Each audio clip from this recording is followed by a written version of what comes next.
Good morning, and welcome back to the expanded world of child misery. As you could probably pick up, we are talking about Little Nightmares 2 today, where we play as paper bag boy Mono in a twisted world where things are falling apart at the seams, thanks to the influence of the ever-looming Signal Tower.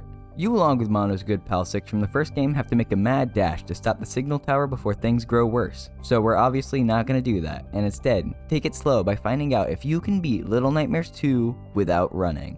Just like before, I'll be playing on Switch, so once again, I apologize for the poor graphics quality. Also, like the first game, I'll be collecting all of the collectibles like hats and glitching remains, and just like last time, it doesn't add much to the run, thus it won't be brought up much at all. The rules remain unchanged from the first video. We are completely banned from using the run button. Something that has changed, however, are the mechanics of the game itself. Likely after realizing how pointless the stamina system from the first game was, Tarsier Studios got rid of it and replaced it with a stumble mechanic, where jumping 3 times in a row while running will result in Mono losing his footing and slowing down a bit. Luckily, this only applies to running and not walking, otherwise that would add an extra layer of difficulty that we really don't need. Other than that, we've had a massive boon added where Mono is aware of his pant pockets and can thus store keys, not forcing us into waddling around like the first game. On a technically less positive note for the run, however, the controls have been tightened up, leading to the loss of our beloved jump and slide, meaning that we will be completely incapable of sliding during our playthrough. With the explanations out of the way, let's jump right into the game itself. Rather fittingly for starting off the game, this opening chapter is a nice way to ease into the run. With long stretches of flat ground, we can get used to timing our jumps and getting a feel for our speed.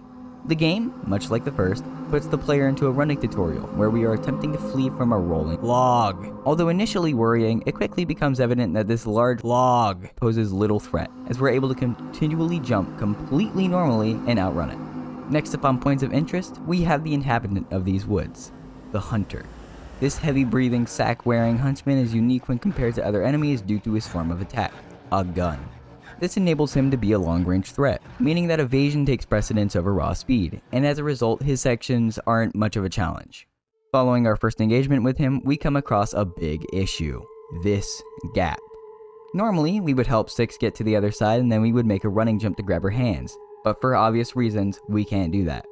After trying out a bunch of out there strategies like trying to jump from the railing or trying to jump off of 6, I decided to just throw myself at it to see if I could come close. Oh, alright then. So, yeah. Remember earlier how I mentioned that fundamental aspects of the game has been changed? That included the slippery controls, which resulted in some portions of Little Nightmares 2 helping out the player, whether it be balancing along a narrow board for you, or providing you momentum for more scripted jumps like this one. Since several of these types of jumps occur throughout the game, I'll be referring to them as bridge jumps from now on. After learning about game design, we experience no turbulence from this point on, leading us into the next chapter. Following a bridge jump, lots of walking, and losing 6, it's only halfway through this chapter when we encounter our first point of interest: combat. New to this game, combat is our way of fighting back against these horrific monsters.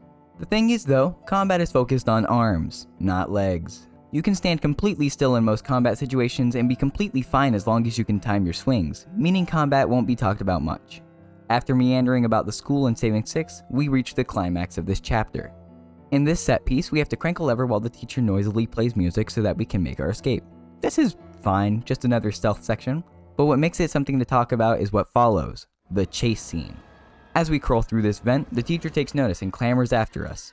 We have to crouch this entire section, giving us no way to increase our pace, and the teacher outspeeds us easily. What do? Well, nothing. We don't have to do anything, as the game, of its own volition, will force Mono into moving faster. While some could consider this running, thus meaning the end of the run, I personally wouldn't, since this is the game doing this, not us. Furthermore, if we want to get really technical, then the rules I outlined in the beginning only said that we weren't allowed to use the run button. It said nothing about the game getting funky on its own. With that semantic behind us, we make a stupidly finicky dumpster jump to arrive at the next chapter: the hospital. This chapter of the game is bizarre when discussing its difficulty, as a large portion of it is almost painfully simple. We're pitted against hordes of mannequins that play red light, green light, so as long as we stick to a wall and aim our flashlight cleverly, these guys are very simple. The hands, however, they're a different story. In the first encounter with one of these finger crawlers, we're tasked with dashing past this fellow and crawling through a vent, which is much easier said than done. I'm gonna be honest, For a long time, I had no solid way of getting past this part consistently. I replayed this single section many times just to try and find a strategy that would work repeatedly, and my success was minimal. That is, until very recently, when I discovered I had been an idiot and this section was much easier than I had thought. All you really have to do here is reach the top of the shelf, wait for the hand to almost do the same, and then jump off back onto the climbing area of the shelf. The hand will launch itself off, providing you with more than enough time to get through the vent. Following the vent scene, we have a simple combat section which is no issue. Later in the chapter though, we have to fight 2 of these hands at once, and while it's not something that's pushing the limits of what we're able to do in the game, it's most certainly annoying and makes the fight harder than it already is. Lastly, the Doctor. Many of his segments involve stealth, something that we've established that we can do with flying colors.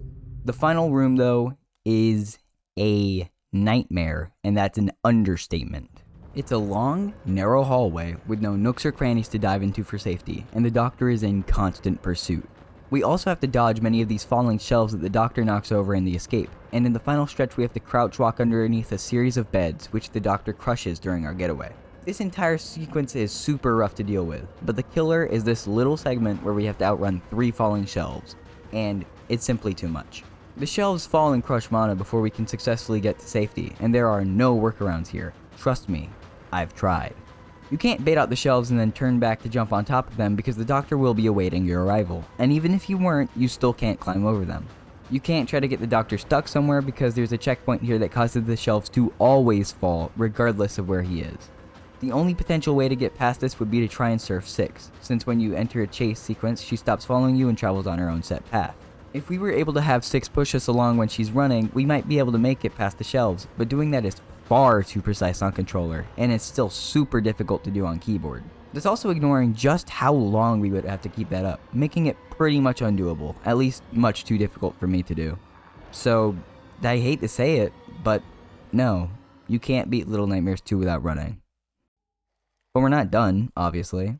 Yeah, we may not be able to do this section without sprinting, but there's still 2 chapters left, and we're not just going to ignore those. Thus, this video's now become, can you beat Little Nightmares 2 without running? Except for that one part with the Doctor, we're just going to ignore that for now. This leads into the immediate next problem.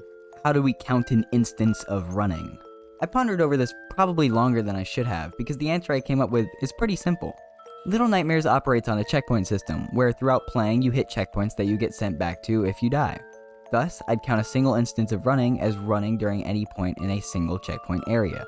That may have sounded like garbled words, but trust me, it made sense. So sprinting during this portion of the Doctor chase would count as a single period of running until I hit the next checkpoint. The problem with this though is that there's a little known checkpoint in the middle of the chase, right before the bed section. And according to my rules that I've just laid out, if I were to run through this area, that would count as a second instance of running. Meaning I now have to figure out how to do this spot in the chase.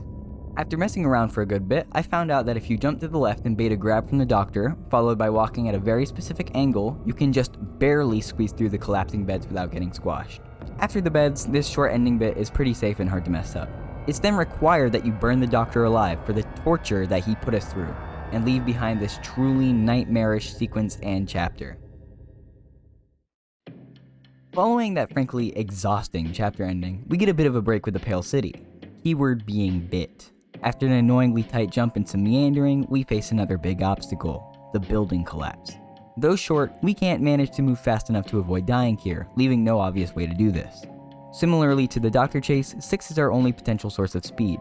Unlike the Doctor chase though, this is actually plausible, not only because we don't have to crouch, but because this sequence is much shorter, meaning we don't have to be very precise for long. After bashing my head against this part for 20-ish minutes, I finally managed to surf 6 long enough to clear the debris. Following the loss of 6 and the awakening of Mono's latent television weirdness, it's viewer time. The viewers are completely and utterly transfixed by the various television sets strewn about the city, and they get very mad if you try to take that away from them. Most segments with the viewers are pretty trivial since you're pretty much just guiding the puppy, but there are some to take note of. The first one is this hallway, where after prying wooden boards off a door, you have to jump back through the hallway to turn on this lever before the viewer gets you. There's not anything really special happening here, it's just a tight squeeze, but still a possible one. The other chase is the final chase, where there's like 50 of them. Despite your guesses, this is one of, if not the easiest chases in the game. Honestly, the worst part about it is just how poorly it runs on Switch. This leads into the final portion of the chapter with the Thin Man, and he's not crazy hard. The Thin Man possesses the special attribute of slowing down time when he and Mono are near one another, and while this could sound potentially devastating for a sprintless run, he slows down everything, including himself. The Thin Man walks very slowly, and even though he can grab you from a distance thanks to his lankiness, you'll almost always be able to keep a good amount of distance between the two of you, keeping you safe. So, while he isn't particularly difficult to deal with, you will be cutting it pretty close since you have to carry an axe and drag the stool, slowing you down by a good bit. The train chase is pretty simple, and the final fight, while certainly flashy and climactic, can literally be beaten with the blindfold on. Now, all that remains is the final chapter.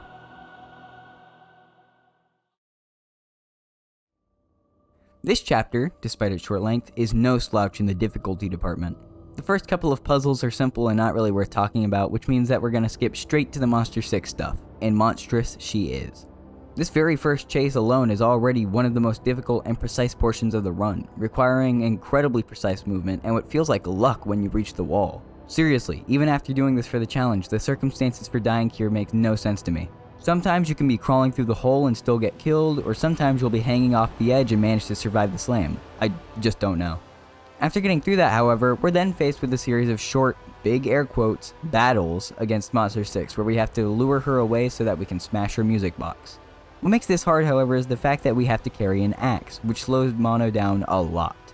This slowdown demands that we use our call as late as possible and swing as early as we can get away with, as well as being as smart with our calls and positioning as possible, and failing to do any of this will result in death. After conquering that challenge, all that remains is the signal tower escape, which is just a bit tight, and after one final bridge jump, we're home free. So, can you beat Little Nightmares 2 without running? No, we still didn't beat the Doctor Chase. Other than that though, yeah, we can beat Little Nightmares 2 without running. So, if you're watching this and like playing Little Nightmares 2, I guess you could try to do this part without running, and do better than I did. With that said though, I hope you enjoyed this video, and thank you for watching.